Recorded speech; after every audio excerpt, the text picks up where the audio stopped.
Hey there, folks. Before we begin, I would really appreciate it if you'd be willing to go search up the BIPOC Streamer Awards and cast your vote for the Chatterbox Award for the Winging It podcast, because we're up for it for this year, and we'd really like to potentially win that. So if you could do us a favor, head over there and make that vote for us, that would be highly appreciated.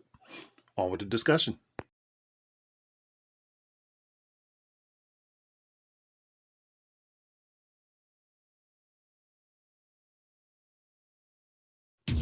Hey there, folks. Andre the Game Idea Guy here. Thank you for joining for another Pitch for Switch discussion. And this is going to be a game that actually released yesterday, according to when this video releases, which today is May 10th.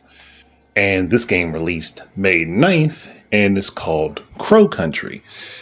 So it's sort of like it's an isometric survival horror game.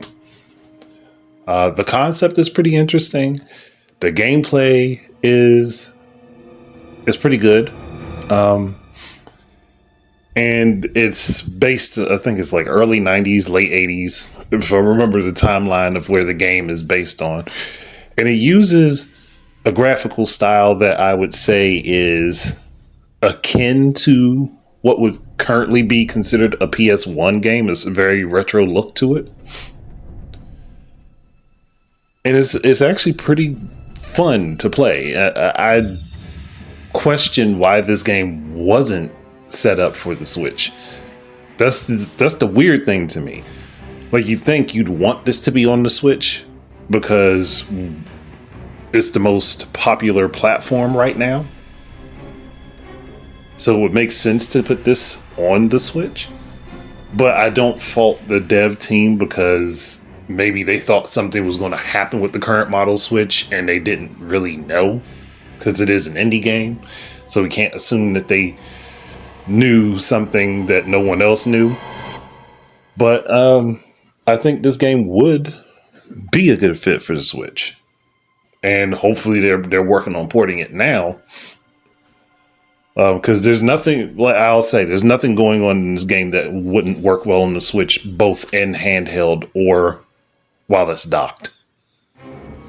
And it's not like this game requires like the highest resolution to look good, because it looks pretty good either way. And the game comes with two different control styles right out the box. You can play with the analog stick, which moves your character based on the camera position, or if you want more of a classic old school Resident Evil feel with the tank controls, you can use the D-pad to move where it's like character oriented, like treating the camera like you're playing in first person view, but you're still seeing it from the isometrical viewpoint. And that's interesting to me. I like that's something I wish more games would do, is like give you the option to do that on the fly, whatever's more comfortable for how you feel like playing the game. And that's an interesting thing. Plus, if they really wanted to, and it would benefit the game, they could go ahead and do something that not a lot of other companies are doing right now, and that's utilize the HD rumble that's in the Switch controllers to help as a way to identify or signify things that are important. Again, this is just me tossing it out there. I do think that this is a good game, and I think it's just unfortunate that it wasn't set up to be put on the Switch when it's on Xbox, PlayStation, and PC. It would make sense for it to be on Switch, in my opinion. But again, I'm not faulting the dev team for that. It's just not something that was done. And it's something that could be done. And this is a game I could see becoming popular on Switch because of its styling, because of, even though it's a survival horror game, it does have some odd quirks to it. This would fit right at home on the Switch, is all I'm saying. But I don't want to like drag this out too much longer. just look up some videos on YouTube. Like, the game looks awesome.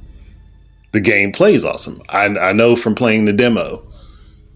And I would say go support this game on Steam or Xbox or PlayStation, whatever platform you have, because it's worth the time and effort to do so.